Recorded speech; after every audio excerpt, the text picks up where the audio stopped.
একটা শিশু এতটাই দুর্বল, এতটাই অসহায় যে জন্মের পর প্রথম কয়েকটা দিন শুধু একটা প্রশ্নই ঘুরে বেড়াতো, ওকে কি আদৌ বাঁচানো যাবে? হাসপাতালের সাদা দেওয়াল, ডাক্তারের চাপা মুখ, মায়ের কাপা চোখ, আর চারপাশে এক অদ্ভুত নীরবতা। সব কিছু যেন একটাই কথা বলছিল, এই ছোট্ট শিশুটার সামনে পথটা কি খুব সহজ হবে? ডাক্তাররা চেষ্টা করছিলেন, মা প্রার্থনা করছিলেন, আর সময় যেন দাঁড়িয়ে দাঁড়িয়ে দেখছিল এই ছোট্ট প্রাণটা সত্যিই পৃথিবীতে টিকে থাকতে পারবে কিনা। মানুষজন মায়ের দিকে তাকিয়ে অনেক কিছু ভাবত, কেউ মুখে বলতো না, কিন্তু চোখে চোখে একটা প্রশ্ন ঠিকই থাকতো, এই বাচ্চাটাকে বাঁচানোই তো কঠিন, বড় হয়ে ওর জীবনই বা কী হবে? কারো ভয় ছিল, কারো সন্দেহ ছিল, কারো করুণা ছিল, কিন্তু একটা মানুষের ভিতর শুধু একটাই জেদ ছিল, আমার সন্তান হারাবো না। সে মানুষটা ছিল ওর মা। যখন সবাই ভেবে ভয় পাচ্ছিল, মা তখন প্রতিটা দিনকে একটা নতুন লড়াই হিসেবে নিয়েছিল। হাসপাতালের করিডোরে ঘন্টার পর ঘন্টা অপেক্ষা, ডাক্তারের কথার মধ্যে আসার ছোট্ট শব্দ খুঁজে বেড়ানো, রাতের পর রাত না ঘুমিয়ে শিশুটার নিঃশ্বাস গোনা, ওষুধের সময় ভুলে না যাওয়া, একটা ছোট্ট হাত নিজের হাতে নিয়ে শুধু মনে মনে বলা, তুই থাক, তুই শুধু থাক, বাকিটা আমি সামলে নেব। শিশুটি শেষ পর্যন্ত বেঁচে গেল, কিন্তু বেঁচে যাওয়ার মানেই তো সব যুদ্ধ শেষ হয়ে যাওয়া না।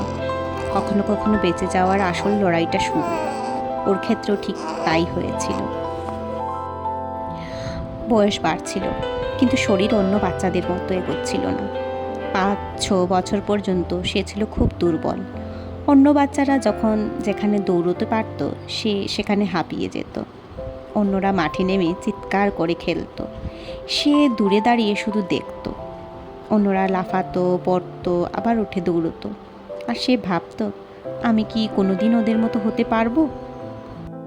অনেক সময় খেলতে গিয়েও ফিরে আসতে হতো, অনেক সময় ক্লান্ত হয়ে বসে পড়তো, অনেক সময় শরীরে সায় দিত না, অনেক সময় মানুষের কথাও কষ্ট দিত। কারণ পৃথিবীর খুব কম মানুষই ধৈর্য ধরে অপেক্ষা করে। মানুষ তো বাইরে থেকে যা দেখে সেটাকেই সত্যি ভেবে নেয়। তাই কেউ কেউ ভাবতো, এই ছেলে হয়তো খুব বেশি দূরে যেতে পারবে না।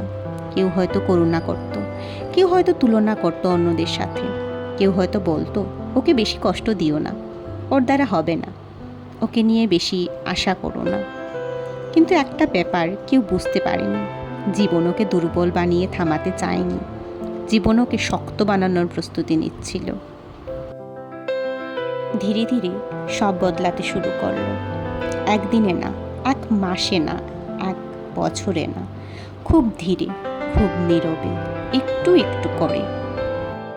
শরীর একটু একটু করে শক্ত হলো, তার থেকেও বেশি শক্ত হলো মন।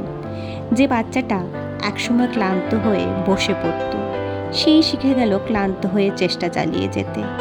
যে একসময় অন্যদের দৌড় দেখা ছাড়া কিছু করতে পারতো না, সেই শিখে গেল নিজের গতি নিয়ে এগোতে। সে একসময় পড়ে গেল ভয় পেতে, সেই শিখে গেল পড়ে গিয়ে আবার উঠে দাঁড়াতে। আর হয়তো সেখান থেকেই শুরু হয়েছিল ওর আসল গ্রোথ, শুধু শরীরের না, ভেতরের।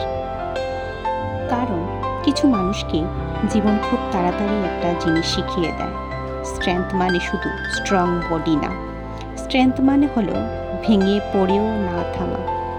ও বড় হতে লাগলো, দিনের পর দিন, বছরের পর বছর। অন্যরা হয়তো ওর জার্নিটা নোটিস করেনি, কারণ গ্রোথ সবসময় শব্দ করে হয় না।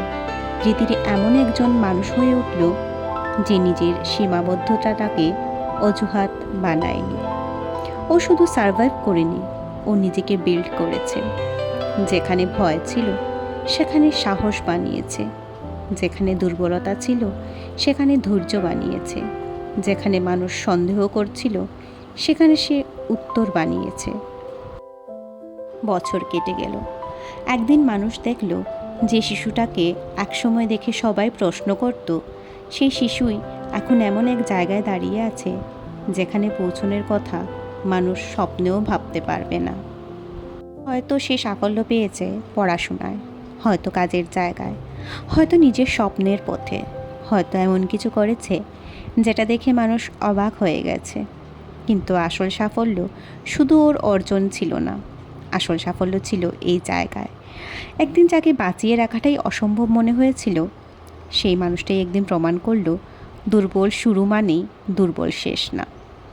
আজ মানুষ তার সাফল্য দেখে, তার অ্যাচিভমেন্ট দেখে, তার বড় হয়ে ওঠা দেখে, কিন্তু খুব কম মানুষ জানে এই সাফল্যের পেছনে আছে এক মায়ের অসংখ্য নির্ঘুম রাত, হাসপাতালের করিডোরে জমে থাকা কান্না, ডাক্তারের ঘরের বাইরে কাঁপতে থাকা প্রার্থনা, একটা ছোট্ট শিশুর অবুঝ লড়াই, আর ধীরে ধীরে বড় হয়ে ওঠা, ভেঙে না পড়ে নিজেকে তৈরি করে ফেলার গল্প। এই কারণেই কাউকে তার শুরুর অবস্থা থেকে বিচার করা উচিত না। কারণ কিছু কিছু গল্প জোরে শুরু হয় না, কিছু কিছু গল্প শুরু হয় খুব আস্তে, খুব ভঙ্গুরভাবে, শুধু একদিন পৃথিবীকে চুপ করিয়ে দেওয়ার জন্য। সময় একদিন সেই সব প্রশ্নের সামনে দাঁড়িয়েছিল, খুব শান্তভাবে একটা উত্তর দিয়ে দিয়েছিল। উত্তর বেঁচেছিল, উত্তর লড়াই করে গেছে, উত্তর বড় হয়েছে, উত্তর জিতেছে, কারণ মানুষটার নামই ছিল উত্তর। গল্পটা যদি ভালো লেগে থাকে তাহলে একটা লাইক করে দিও। তোমাদেরও যদি কোনো গল্প থাকে আমাকে শেয়ার করো, আর সাবস্ক্রাইব করতে ভুলো না।